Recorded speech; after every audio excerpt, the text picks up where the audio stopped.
Have you ever paused? Just for a moment. And asked yourself, what am I really afraid of? Not the surface fears, like losing your job, failing an exam, or being alone, but the deeper ones, the fear of not being enough, the fear that everything you've built could vanish in a breath, the fear that even your happiness is just an illusion waiting to crumble.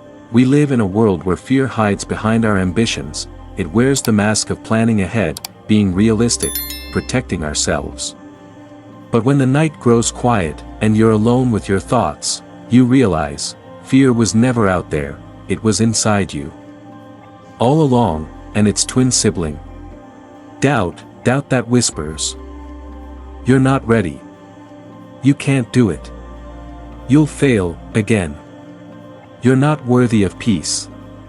From the moment we open our eyes as children, the world teaches us to look outside for safety.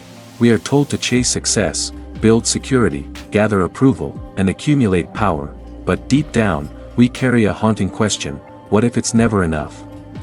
And that question breeds fear, fear of losing, fear of lacking, fear of facing ourselves without all the masks. But here's the paradox. Fear only exists where wisdom is absent.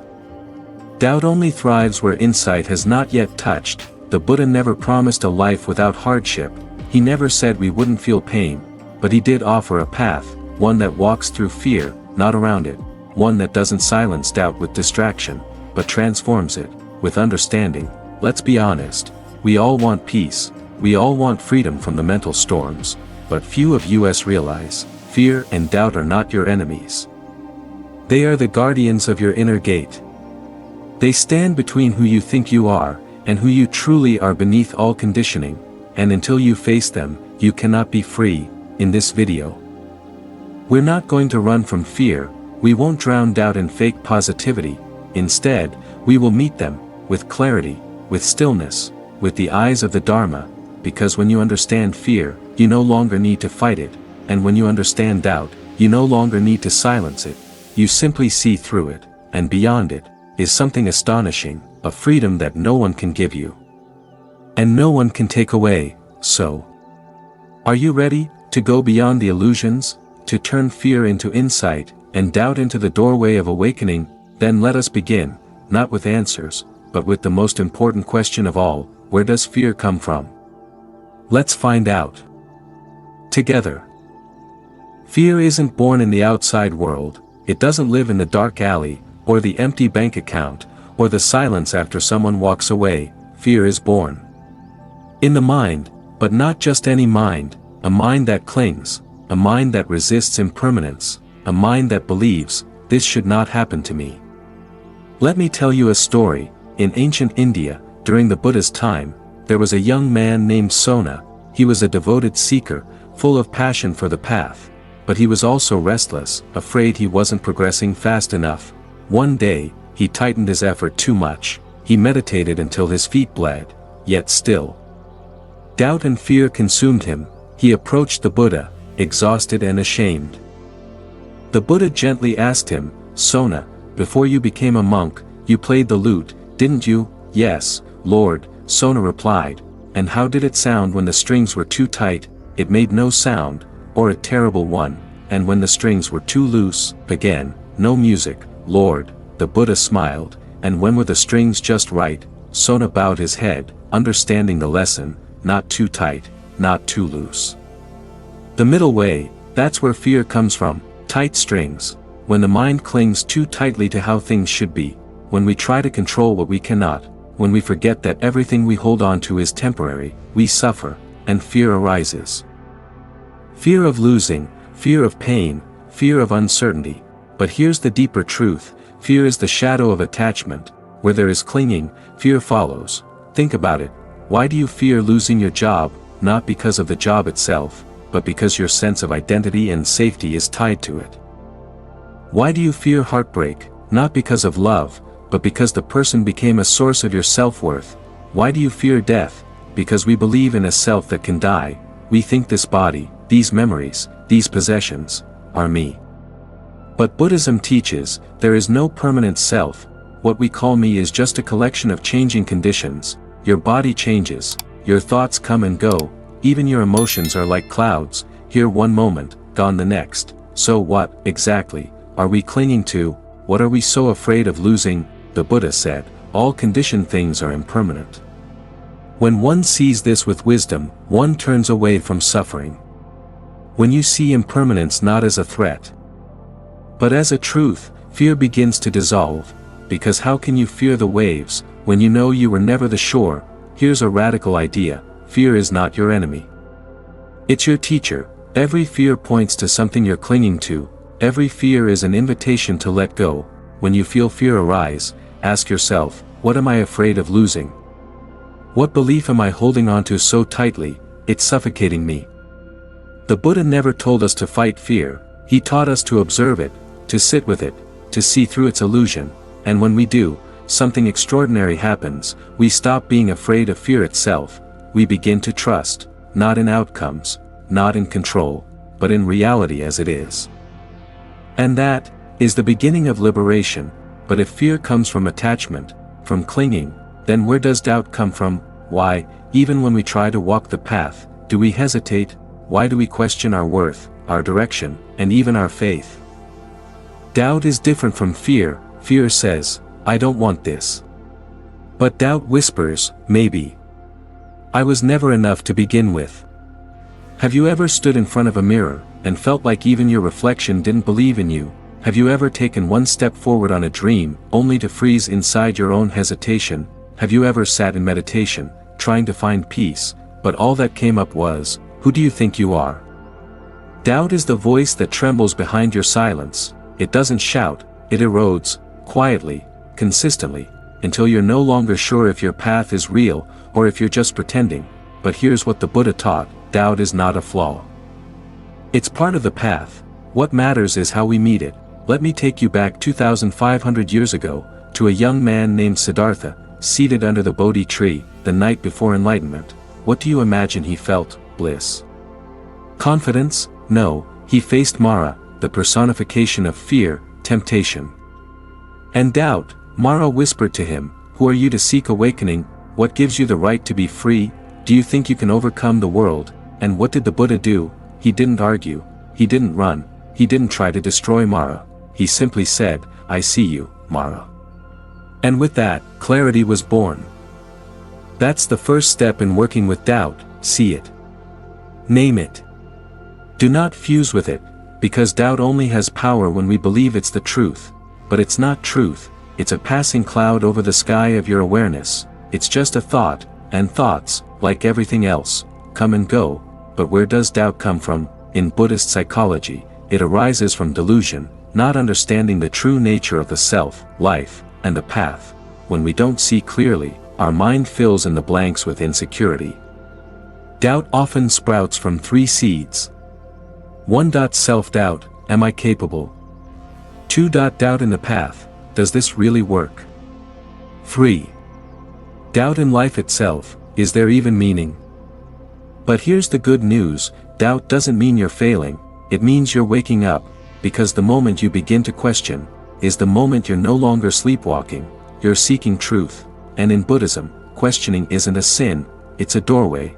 The Kalama Sutta, often called the Buddha's Charter of Free Inquiry, says, do not go by hearsay, do not go by tradition, do not even go by scriptures. But when you know for yourself that something is skillful, brings peace, and is praised by the wise, then live by it. So how do we walk through doubt? Not by suppressing it, not by pretending, but by training the mind, to return again and again to direct experience.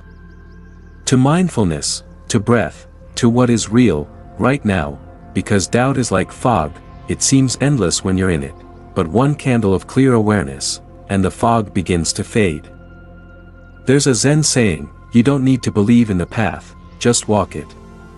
Faith in Buddhism isn't blind, it's experiential, it grows each time we return to presence, each time we see impermanence, each time we meet suffering, and respond with compassion instead of despair. That is true faith, that is confidence born from insight, not dogma. So the next time you feel doubt rising, don't panic, don't reject it, smile gently, whisper in your heart, I see you, Mara. And return to the breath, because even doubt is impermanent, and when it passes, something steady remains, not belief, but clarity, not hope, but knowing. But if fear and doubt are the obstacles, what, then, is the medicine? What is the inner quality that dissolves them both? Let's begin. Not with an explanation, but with a breath. Inhale, gently, exhale, slowly. Now feel this moment, not yesterday, not tomorrow, just here. This is mindfulness, the art of being fully alive in the present. It sounds simple, but in a world addicted to distraction, it's revolutionary, because when we're truly present, fear loses its grip, and doubt has no space to hide. Let me tell you a story.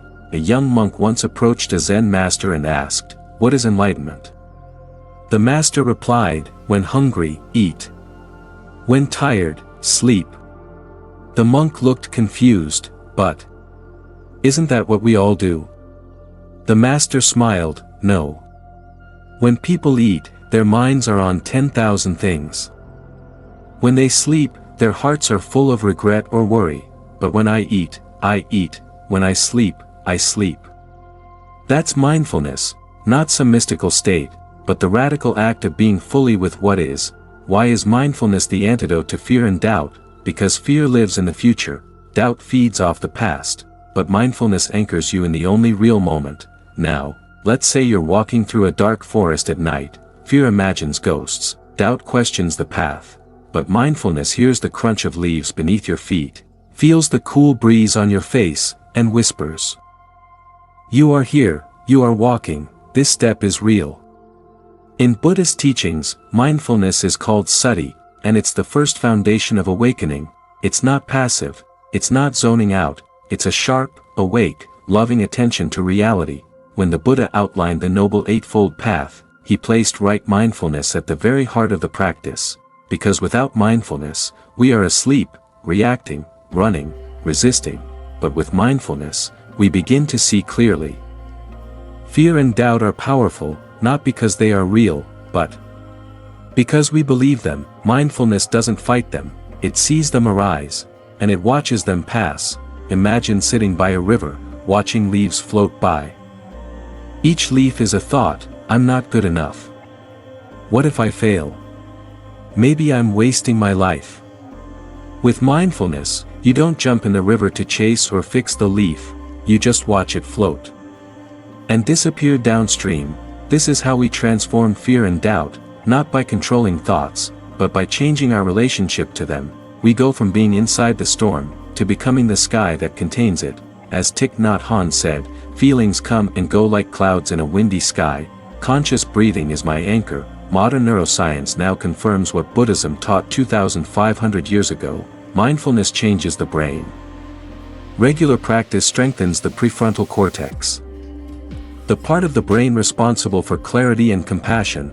It soothes the amygdala, the center of fear. It lowers cortisol, improves sleep, and deepens empathy. But more than brain scans or research papers, what really matters is this: when you are mindful, you suffer less, you resist less, you awaken more.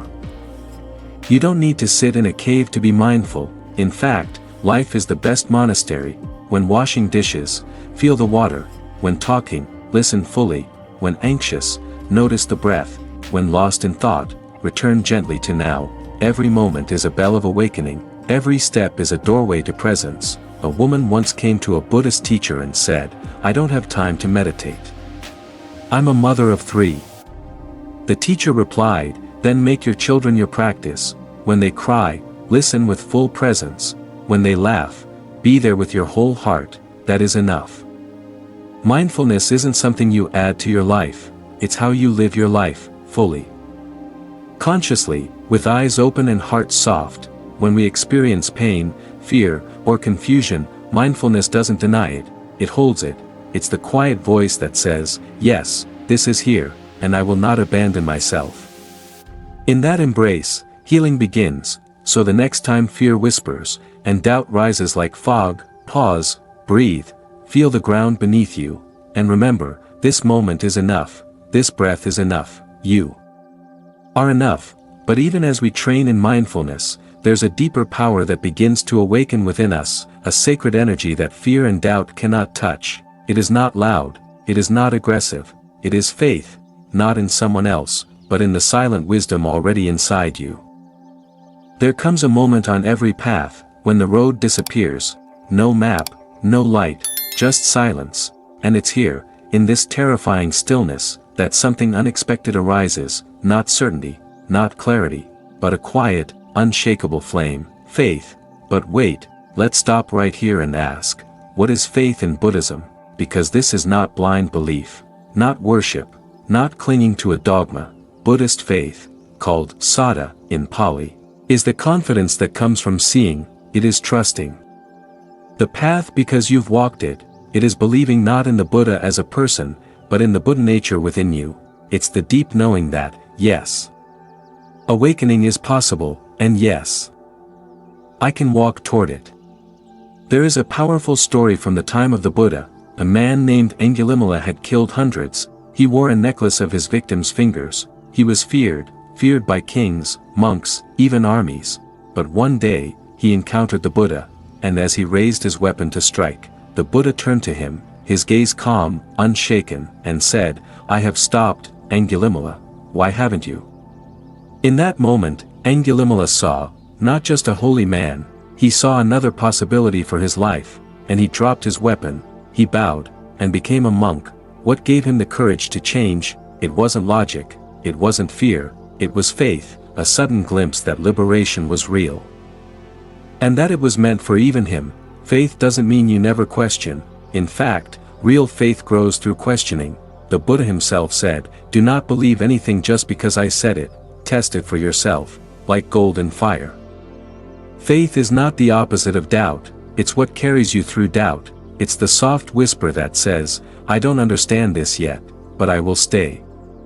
Think of a seed buried underground. It doesn't know what sunlight feels like, but something in it moves toward the surface. That movement is faith. So often, when fear takes over, we feel paralyzed. But faith is not loud, it is not dramatic, it is like the breath, constant, gentle, alive. When life collapses, when we lose someone we love, when plans fall apart, when anxiety crushes our chest, we think we need answers, but what we really need is trust, not in outcomes, but in the process. As Zen teacher Shunryu Suzuki said, faith is not always a comfort. Sometimes it's simply a willingness to take the next step, even when you can't see the ground. There's a story in the Dhammapada, where a disciple asked, "Master, how can I know what is true?" And the Buddha said, "Be a lamp unto yourself, rely on no external refuge, let truth be your light." In modern language, stop waiting for permission, stop outsourcing your peace, the path is in your heart. The teacher is your awareness, the miracle is your breath.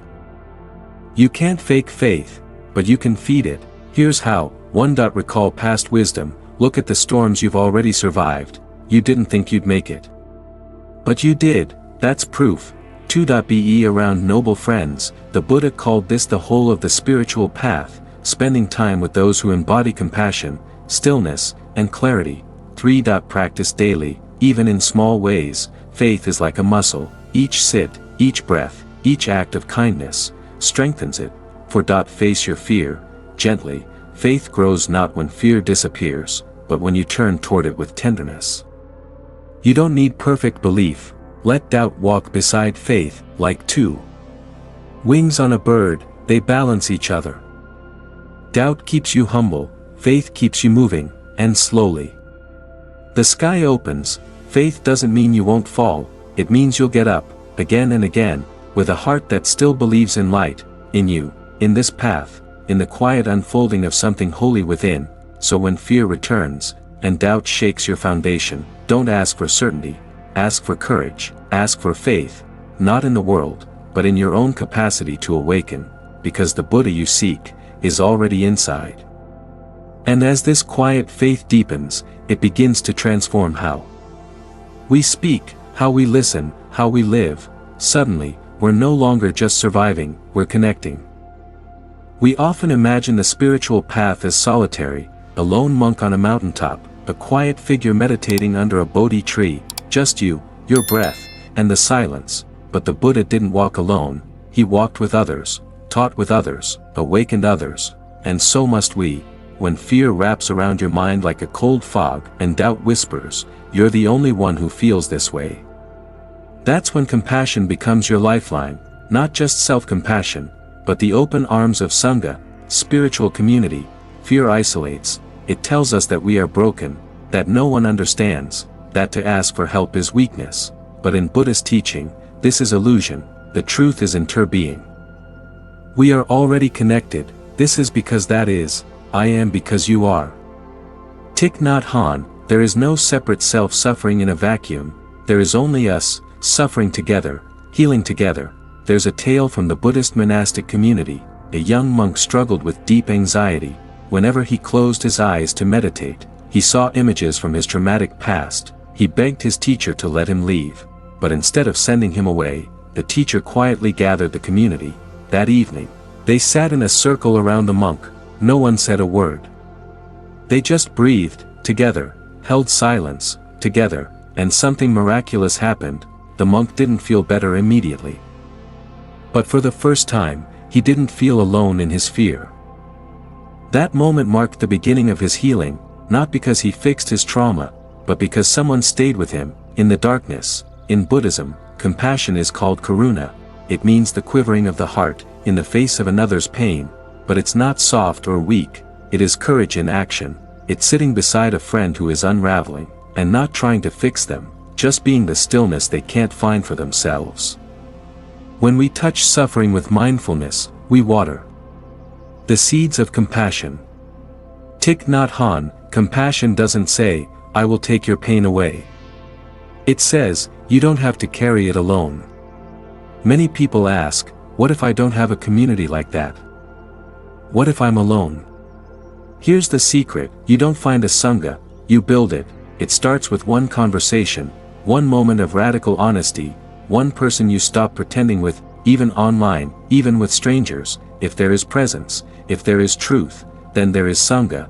The next Buddha may not be an individual, but a community. Thich Nhat Hanh, many of us carry invisible battles inside, a war between the good self we try to project, and the scared, confused, hurting self we hide. But when we meet others with gentleness, we begin to meet ourselves that way, too. Fear says, hide it. Compassion says, let me see. Let me stay. Let's breathe here together. Practices that cultivate compassion connection. 1. Tunglen meditation, breathe in the suffering of others, breathe out ease, healing, love, it rewires the heart. 2. Loving kindness, metta, begin with yourself, expand to loved ones, strangers, enemies, let your goodwill ripple outward. 3. Deep listening, when someone speaks, don't plan your reply, just listen, like your silence could save them. 4. Be vulnerable first, community begins when one person dares to say, I'm scared too. Fear thrives in our modern systems, competition, performance, productivity, but you can be a quiet revolutionary, a boss who checks in with kindness, a parent who listens without fixing, a friend who holds space instead of giving advice. Every act of compassion disarms fear, in you and in the world. We've walked a long way together, from the dark valley of fear, through the winding path of doubt, past the mountains of overthinking, across the bridges of compassion, and into the stillness of mindfulness. And now we arrive, not at the end, but at a beginning, because the real teaching of Buddhism is not about escaping life, it's about returning, fully awake, to it. You may still feel it, that tightening in your chest. That swirl of what-ifs in your mind, that edge of uncertainty when you take the next step, and that's okay, because Buddhism doesn't promise the absence of fear, it offers something far deeper, the ability to walk with fear, and not be ruled by it. Like a lotus rising through the mud, fear becomes the very condition for the blooming of courage. There will always be questions, am I enough? Can I really do this? Will I ever be free? But doubt, when held with mindfulness, becomes your teacher. It no longer blocks the path, it points to it. As the Buddha taught, don't blindly believe. Investigate, let your direct experience become the ground of your faith. This is not blind optimism, This is embodied wisdom. The world keeps whispering, you'll feel better when you have more money. When they love you back. When everything finally calms down. But the teachings of the Buddha point in the opposite direction. They say, you are already whole. The stillness you seek is already within.